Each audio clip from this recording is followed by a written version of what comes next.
Rated mature.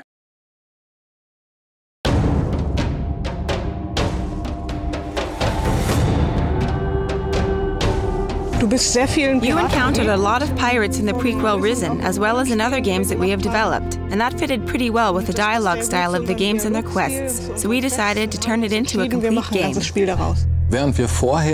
Previously, we tried to establish as many facets as possible with an equal standing. This time, however, we focused very much on the pirate setting, not least because you are left with almost no choice but to join the pirates. The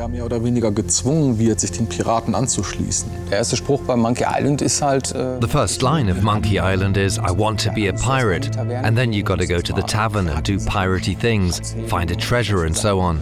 And these are of course things our players get to do as well.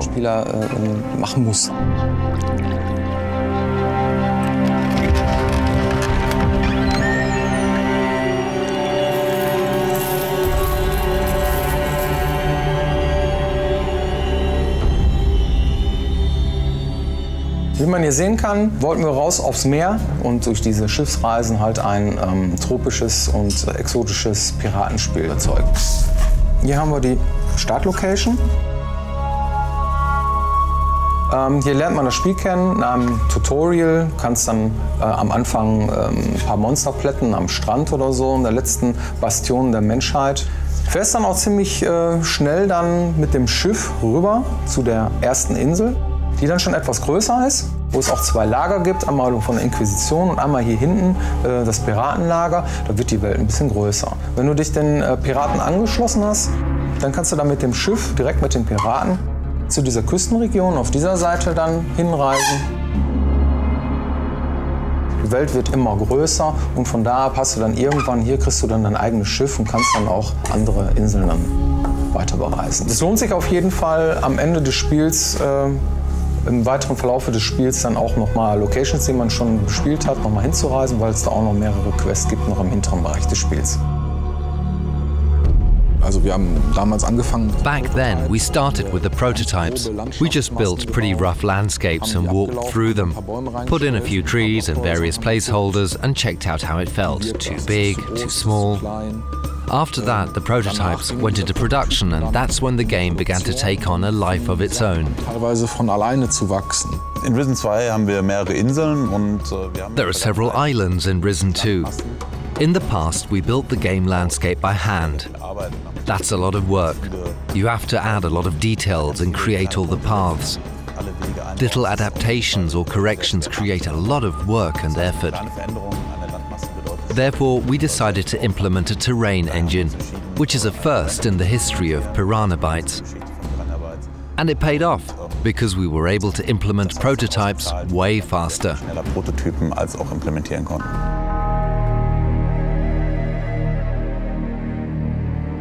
Beim Projektanfang von Risen 2 ging es erstmal darum, ein Setting zu erschaffen. Also wir mussten uns überlegen, was soll es überhaupt werden. Wir wollten halt dieses Regenwälder-Setting haben, karibisches Setting. Im Dschungel ist es eigentlich ziemlich dunkel. Ja, im Dschungel gibt es viel Schattenwurf.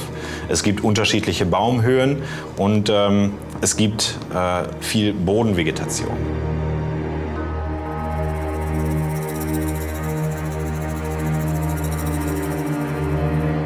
Wir haben jetzt in Risen 2 uns für einen leichten Dschungel entschieden. Ja, also weniger dicke, große Bäume, sondern eher dünne, kleine und davon ganz viele.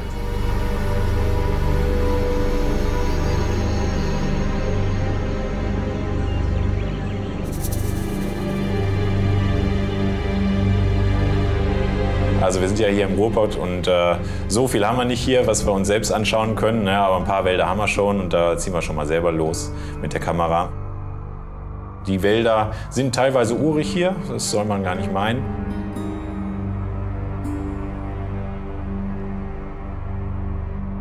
Es ist wie immer gewesen. It was the usual struggle of making it neither too big nor too small. We tried to keep things balanced out. On the one hand, you've got to create a world that's big enough to make it plausible that you require a ship to get from one scene to the next. On the other hand, if it's too big, it gets boring due to the sheer size of it. We used the islands to put certain structures in place.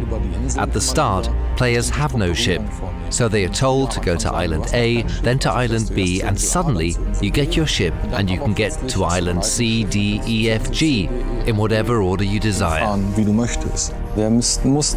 We had to think about how to give each island its own unique character, so that every time you set foot on a new shore, you'll find yourself in the same situation, washed up onto an unknown island as in Risen 1.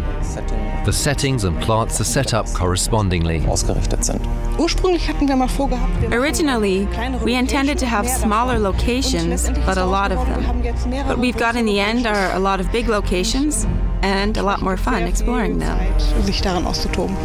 We are not able to build a camp that consists of only 5 interacting characters. There's got to be at least 20 of them, and of course each of them has at least one quest for you. As a result, the game has grown. It really became a huge world.